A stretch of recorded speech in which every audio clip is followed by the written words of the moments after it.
Je te le dis, il n'est pas nécessaire de penser, il n'y a pas d'autre moyen. Le seul moyen est de connaître consciencieusement et fermement, par chaque parole qu'il exprime et par tout ce qu'il fait, ce que Dieu a et est et de le vérifier. C'est le seul moyen de connaître Dieu. Car ce que Dieu a et tout ce qui est de Dieu, n'est pas creux et vide, mais réel. Dans la vaste étendue du cosmos et du firmament, d'innombrables créatures vivent et se reproduisent, suivent la loi cyclique de la vie et respectent une règle constante. Ceux qui meurent emportent avec eux les histoires des vivants et ceux qui vivent répètent la même histoire tragique de ceux qui ont péri.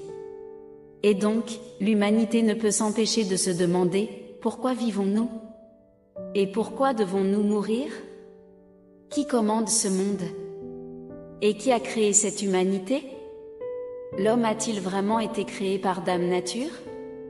L'humanité a-t-elle vraiment le contrôle de son propre destin? Telles sont les questions que l'humanité s'est posées sans cesse pendant des milliers d'années. Malheureusement, plus l'homme est devenu obsédé par ces questions, plus sa soif pour la science s'est faite pressante. La science offre une gratification brève et une jouissance temporaire de la chair, mais elle est loin d'être suffisante pour libérer l'homme de l'isolement et de la solitude, ainsi que de la terreur et de l'impuissance à peine dissimulée au plus profond de son âme.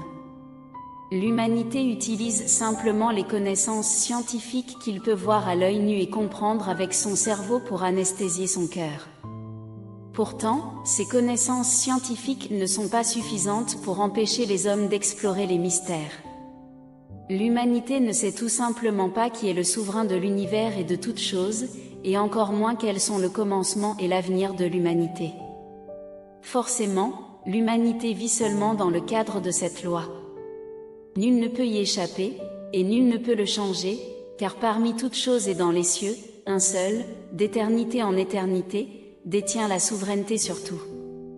Il est celui qui n'a jamais été vu par l'homme, celui que l'humanité n'a jamais connu, celui en qui l'humanité n'a jamais cru, et pourtant il est celui qui a insufflé le souffle dans les ancêtres de l'humanité et a donné la vie à l'humanité. Il est celui qui pourvoit aux besoins de l'humanité et la nourrit, lui permettant d'exister, et il est celui qui a guidé l'humanité jusqu'à nos jours. De plus, c'est de lui et de lui seul que dépend la survie de l'humanité. Il détient la souveraineté sur toutes choses et régit tous les êtres vivants dans l'univers. Il commande les 4 saisons, et c'est lui qui suscite le vent, le gel, la neige et la pluie. Il procure le soleil à l'humanité et inaugure la nuit.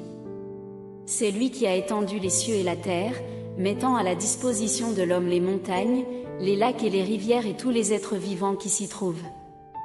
Ses actes sont omniprésents, sa puissance est omniprésente, sa sagesse est omniprésente et son autorité est omniprésente.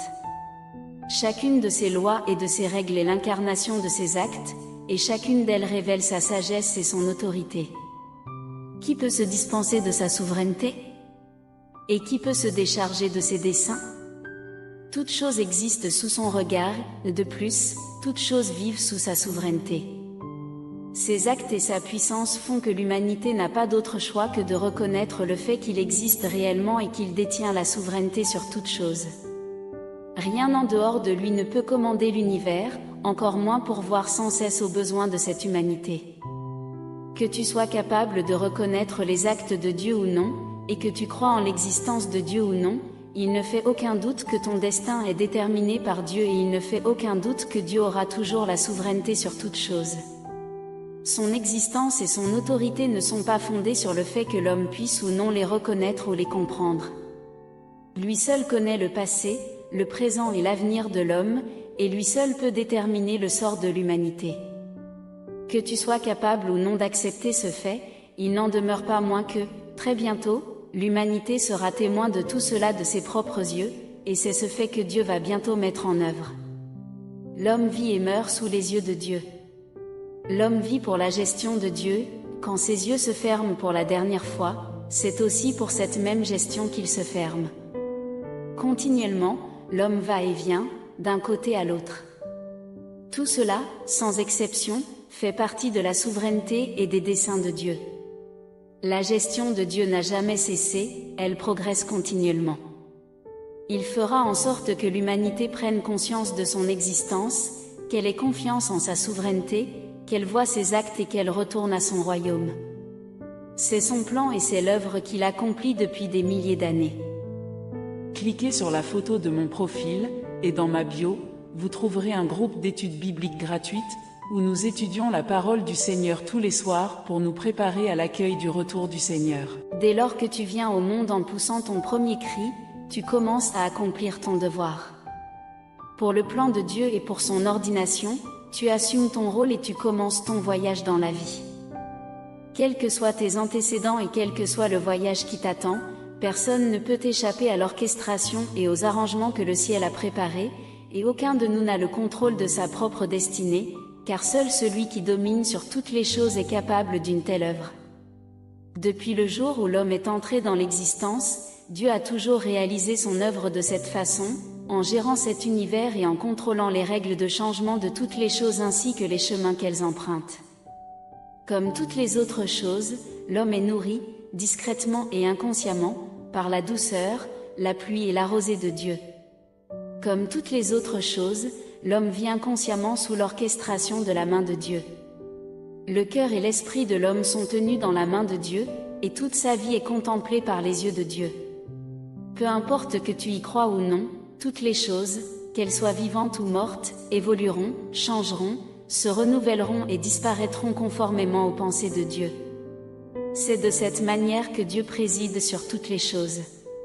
Depuis que Dieu a commencé la création de toutes choses, sa puissance a commencé à être exprimée et révélée, car Dieu a utilisé des paroles pour créer toutes choses. Indépendamment de la façon dont il les a créées, indépendamment de la raison pour laquelle il les a créées, toutes choses sont venues à l'existence, ont tenu bon et ont existé à cause des paroles de Dieu, c'est l'unique autorité du Créateur. Avant que l'humanité n'apparaisse dans le monde, le Créateur a utilisé sa puissance et son autorité pour créer toutes choses pour l'humanité et a employé ses méthodes uniques pour préparer un environnement de vie approprié pour l'humanité. Tout ce qu'il a fait était en préparation pour l'humanité qui allait bientôt recevoir son souffle. Autrement dit, avant la création de l'humanité, l'autorité de Dieu était manifestée dans toutes les créatures différentes de l'humanité, dans des choses aussi grandes que les cieux, les luminaires, les mers et la terre, et dans celles aussi petites que les animaux et les oiseaux, ainsi que dans toutes sortes d'insectes et de micro-organismes, y compris diverses bactéries invisibles à l'œil nu. Chacune a reçu la vie par les paroles du Créateur, chacune a proliféré à cause des paroles du Créateur et chacune a vécu sous la souveraineté du Créateur à cause de ses paroles. Bien qu'elle n'ait pas reçu le souffle du Créateur, elle manifestait quand même, par leurs différentes formes et structures, la vitalité de la vie que le Créateur leur avait accordée, bien qu'elle n'ait pas reçu la capacité de parler donnée à l'humanité par le Créateur.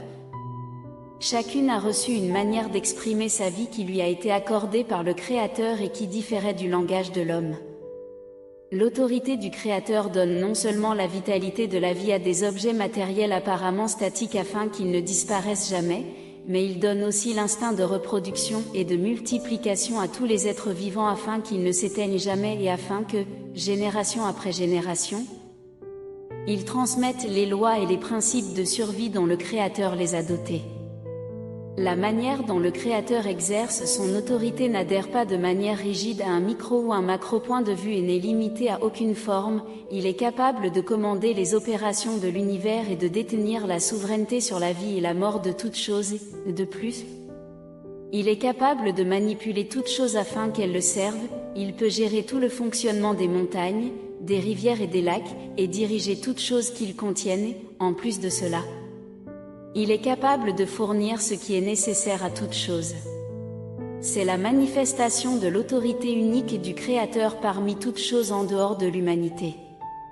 Une telle manifestation n'est pas pour la durée d'une vie seulement, elle ne cessera jamais ni ne se reposera, et elle ne peut être altérée ou endommagée par rien ni personne, et rien ni personne ne peut y ajouter quoi que ce soit ou en réduire quoi que ce soit. Car nul n'est en mesure de remplacer l'identité du Créateur.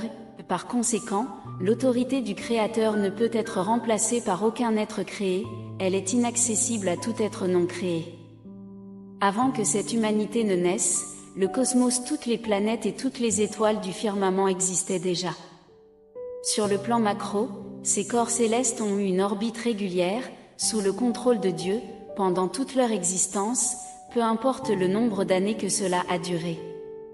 Quelle planète va où, à quel moment particulier, quelle planète effectue quelle tâche, et quand, quelle planète tourne autour de quelle orbite et quand elle disparaît ou est remplacée, toutes ces choses se déroulent sans la moindre erreur.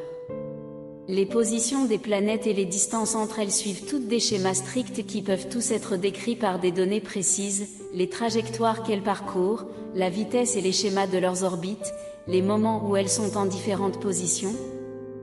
Tout cela peut être quantifié avec précision et décrit par des lois particulières. Depuis la nuit des temps, les planètes suivent ces lois, sans le moindre écart.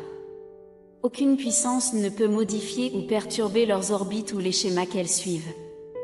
Parce que les lois particulières qui régissent leurs mouvements et les données précises qui les décrivent sont prédestinées par l'autorité du Créateur, elles obéissent d'elles-mêmes à ces lois, sous la souveraineté et le contrôle du Créateur.